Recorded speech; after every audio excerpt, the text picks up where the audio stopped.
How was your birthday? Huh? How was your birthday? That's great, thank you. Awesome, you're welcome, bro. Slow too.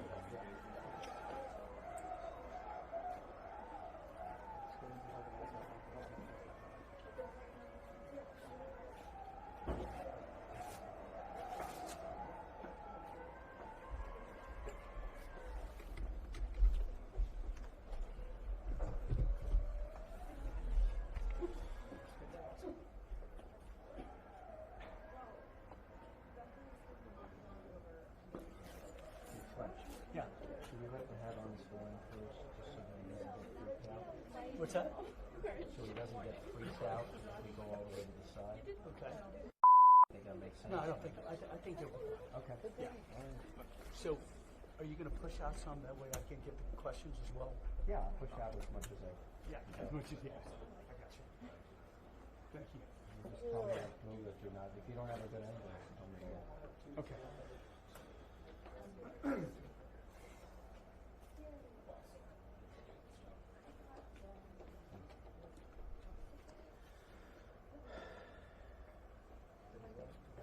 The waiting is the hardest part. How bad are we going to fog up?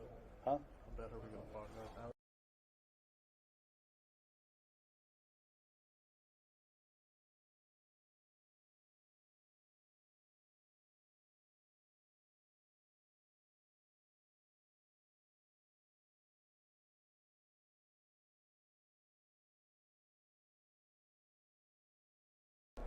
That's good news. You're going later in this guy.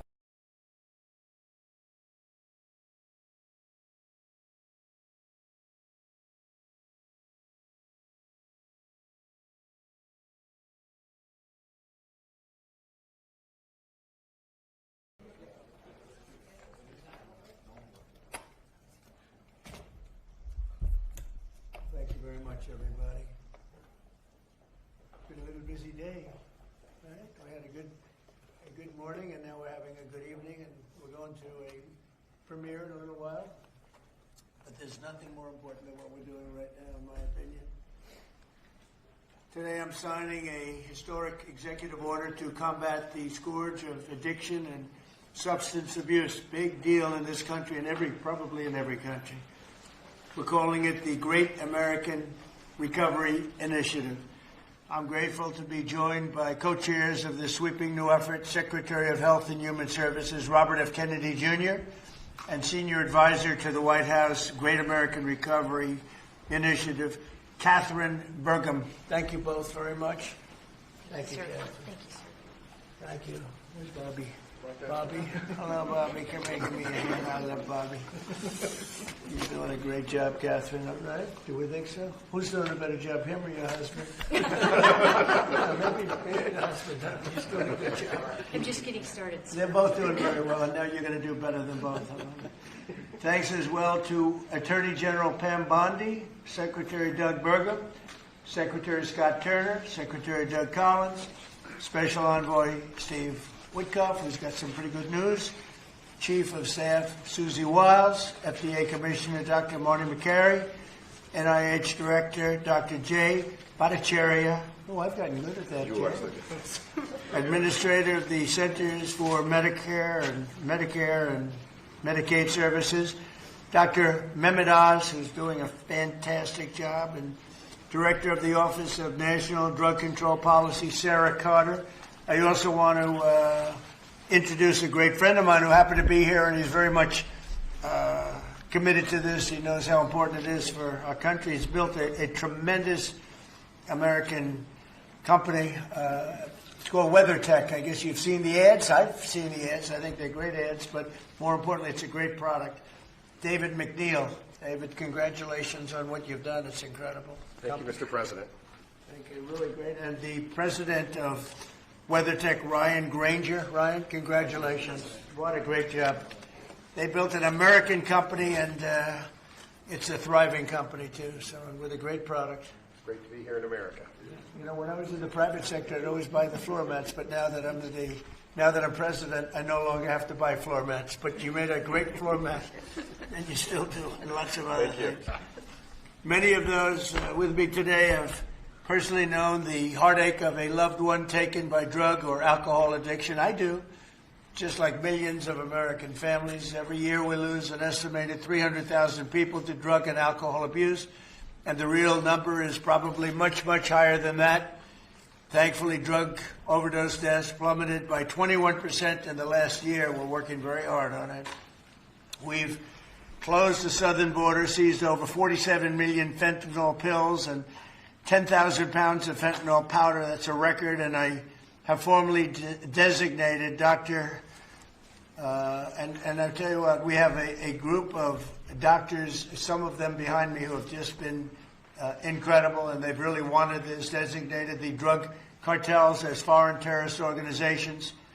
And for some reason, they didn't want to do that until we came along, but they are indeed foreign terrorist organizations. With our action in the Gulf of America, that sounds so nice when I hear the Gulf of America, drugs entering our country by sea are down 97%. So when you see the boats being hit, those boats kill on average 25,000 people a boat. So that's 25,000, I would assume mostly American lives, but lives are being saved. Now we're taking a bold action to help Americans struggling with all forms of addiction so they can get the help and the support that they need to free themselves from the horrible burden of dependency. The Great American Recovery Initiative will bring together federal, state, local, and private sector resources to support addiction, recovery, treatment, and prevention. And it will help mobilize the full resources and authority of the federal government to help stop this tremendous plague. And I'd now like to invite Secretary Kennedy to start, and then Catherine Burgum, and then I'll sign the order, which I've just signed. And wanted to make sure the signature was good, took my time. And let me just see. Pretty good. Pretty good. Let's give it a 10, okay? For Catherine. But I'd like Bobby to say a few words, and Catherine, thank you very much, everybody. Please. Mr. President, thank you for your leadership, for signing an executive order that tells the truth about one of the greatest challenges that our country faces. Addiction is not a moral failure. It is a disease. It's chronic. It's treatable. And for too long, our nation has responded with fragmentation, with stigmatization, and silence instead of science, compassion, and coordination. Today, President Trump changes that. With the Great American Recovery Initiative, we finally bring the full strength of the federal government together across healthcare, law enforcement, housing, labor, faith communities, and the private sector to save lives, restore families, and rebuild communities that addiction has hollowed out. Nearly 50 million Americans suffer from substance use disorder. Many never receive treatment. Even more don't believe that help is possible. That is not because recovery doesn't work. It's because our systems have failed to reach the people where they are early enough, long enough, and with dignity. This initiative fixes that. We will align federal programs instead of letting them operate in silos.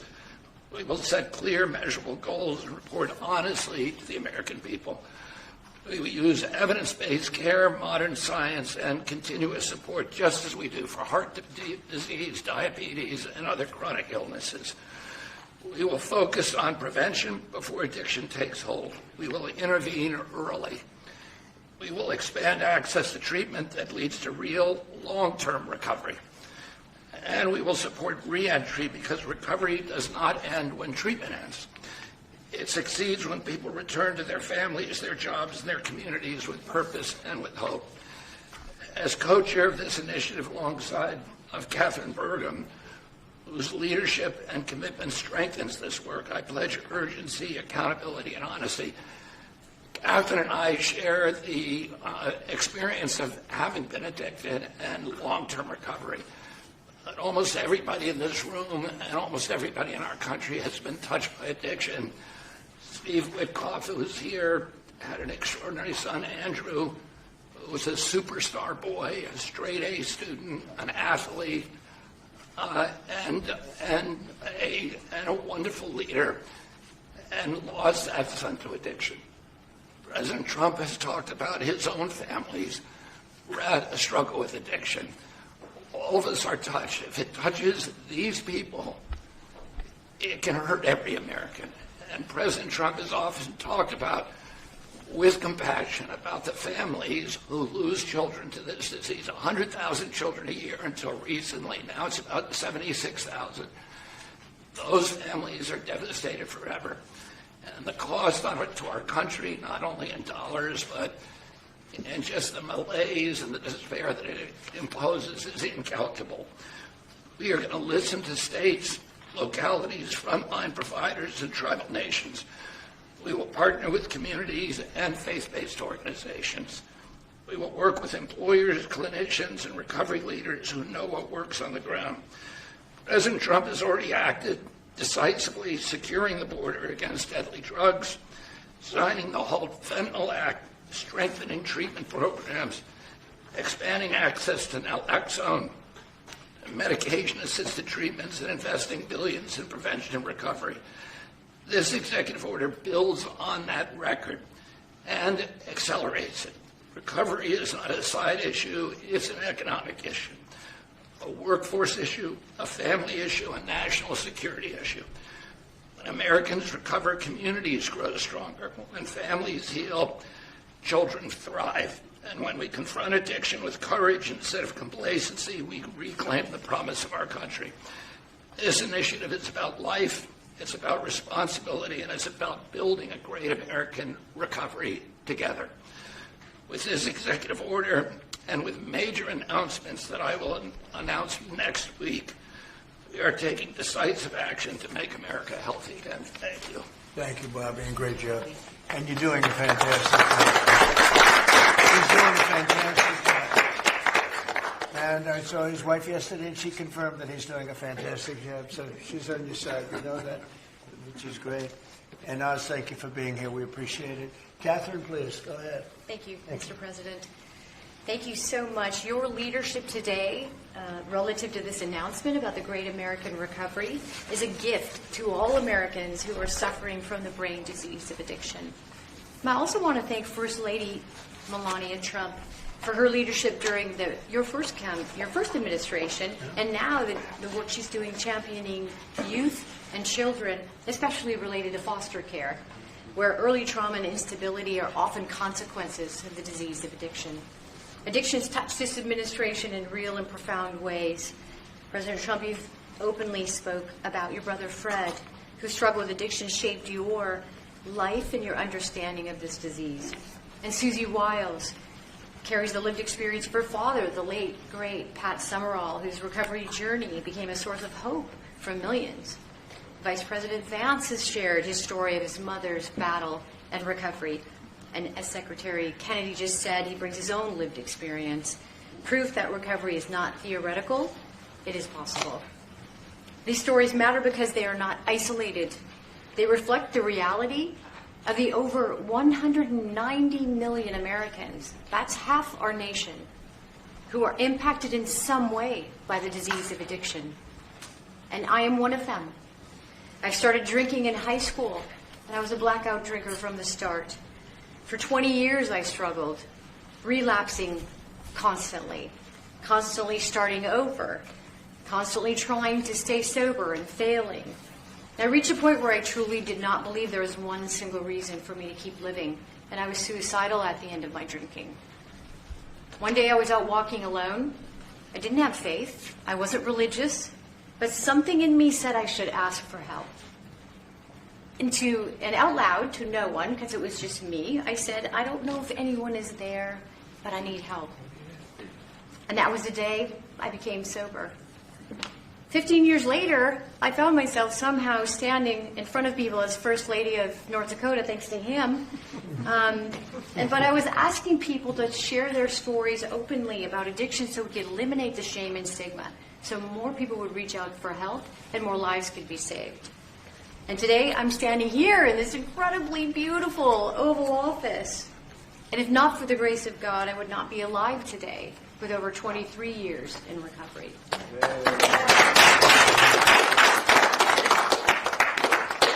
That's why I'm here, and my message is simple: never give up hope for recovery. Mr. President, I also want to thank you for allowing me to stand here with you today. I was in this building in 2017 when the administration announced the national response to the opioid crisis. And nearly a decade later, the crisis remains, and in many ways it has grown worse. Not because we lacked compassion, not because we lack effort, but because we never fully aligned our system with the truth. Addiction is not a moral failure. It is not a character flaw, and it's not simply a behavioral issue. Addiction is a lifelong, chronic, relapsing medical disease, as real as diabetes, cancer, and heart disease. And when we fail to treat it as such, we don't treat the disease, and we pay mightily for the consequences. Emergency rooms, jails, foster care, overdose deaths, and broken families. The Great American Recovery changes that. This initiative represents a fundamental shift from reaction to prevention, from fragmentation to coordination, from stigma to science, from short-term fixes to long-term recovery. And for the first time, we're aligning federal leadership across health, justice, labor, housing, veterans, social services, the faith office, and education around one single shared truth. When addiction is treated early and correctly, people recover and families heal.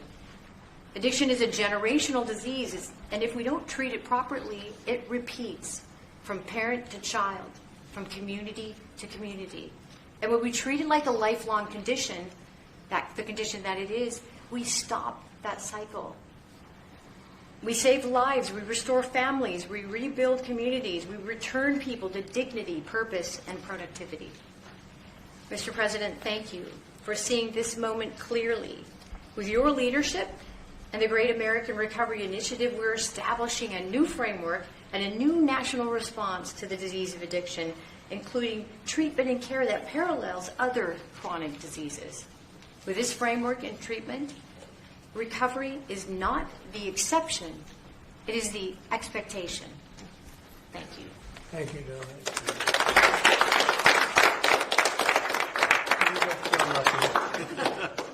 You know, I saw them riding horses in a video, and they said, "Who is that?" I was talking about her, not him. And they explained it. I said, "I'm going to hire him because anybody has somebody like you to be with. It's an amazing tribute, and it's a great couple, amazing couple." And she's very much a part of his big success. He was a fantastic success, as you know, having been one of the most successful business people. And I saw him campaigning, a great governor, two-term governor. He did a fantastic job, North Dakota. And he's done a great job, and I'll tell you what, Catherine's a very big part of it. I see it. It's just really one of the fantastic couples. So I appreciate it. What a beautiful job you've just done. And I'm going to give this to you, and you can figure out what you're going to do with Bobby, you know. But let's have a good picture of the two of them and everyone else. And I'd like to ask Steve Whitcuff also to say a couple of words when we're finished, because he's a very special person who I knew very well, an incredible person. So if you don't mind, Steve, I'll ask you to do that in just a second. All right? Please, Bob.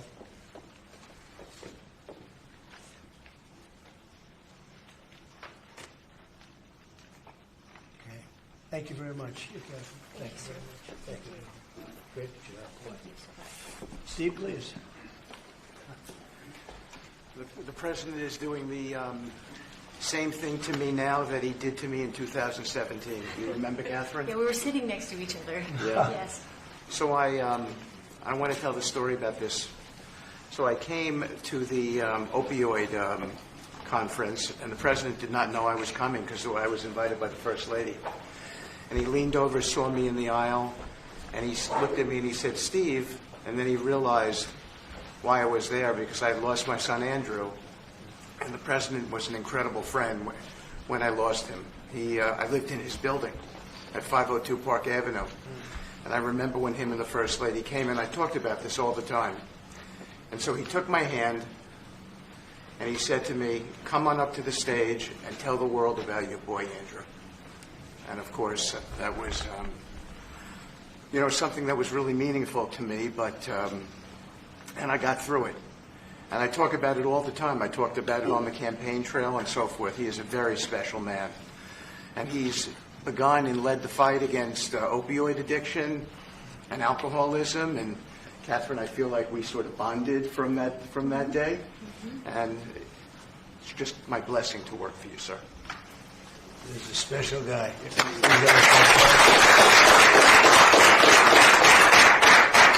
He and a group of people, Jared helped and others helped, Steve, peace in the Middle East, and we're there. Yes. A couple of little flames, but they're very little by comparison, and they'll go out quickly. They're already going out. And he's now trying very hard to settle up with Russia and Ukraine, and I think a lot of progress is being made there. And I told that Russia's not doing any shooting for a period of time during this horrendously cold weather. Because of you. So we asked President Putin if they could stop the shooting for a week. They're being hit with proportionately the kind of cold that we're being hit. It's much colder in Ukraine to start off with, but it's really cold now, and he agreed to do that. We appreciated that very much. It's a nasty war. It's a nasty, nasty war. Would anybody else have anything to say? I can say that I am extremely late, but that's okay. Don't worry about me.